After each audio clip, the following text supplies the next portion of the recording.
ወገኖቼ እጃችሁን ሌላ ሰው ከመዘርጋት ወደ ኋላ አትበሉ። ዛሬ የምነግራችሁ ተኝታ ስላለችው ነፍሳችሁ መንቃት ይሆናል። እስኪ አስቡት፣ በአንድ ሰው ጨለማ ህይወት ውስጥ ብርሃን ስትሆኑ፣ እንዲሁም ያ ሰው በደስታ ብዛት ተንቀጥቅጦ ሲያለቅስና ወደ ሰማይ አሻቅቦ አመሰግናለሁ ሲል፣ ያ ድምጽ በቀጥታ ወደ ፈጣሪ ዙፋን ነው የሚደርሰው። ዓለም በክፋትና በራስ ወዳድነት ብትሞላም እናንተ ግን የፍቅር መዳን ሆኖ እላለሁ።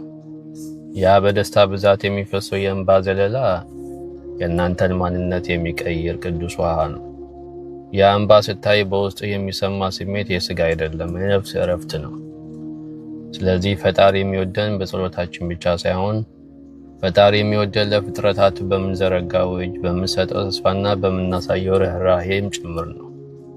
በአንድ ሰው ፊት ላይ ፈገግታ ስትስሉ በራሳችሁ ነፍስ ላይ የሰላምና አክሊል እየደፋችሁ እንደሆነ ወቁ።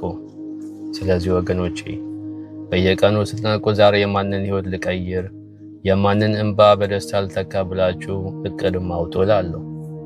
ምክንያቱም እውነተኛው እርካታ ያለው ለራስ በመኖር ሳይሆን ለሌላው ተስፋ በመሆን ውስጥ ነው።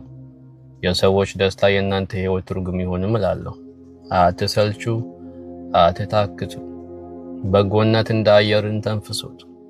በመጨረሻ ሰዓት አብሮን የሚሄደው እኮ የሰበሰብነው ሀብት ሳይሆን በሰው ልቦች ውስጥ የተከልነው ፍቅርና የፈጠርነው ደስታ ብቻ ነው እላለሁ። የሰዎቹን ደስታ ሲበዛ የእናንተም ነፍስ ከፈጣሪ ጋር በአንድነት ትዘምራለች እላለሁ። ስለዚህ ወገኖቼ በጎነትን ፈጽሞ አታቁሙ። ስለሰማችሁን እያመሰገንኩኝ ቀናችሁ ሰላም ይሁንላችሁ።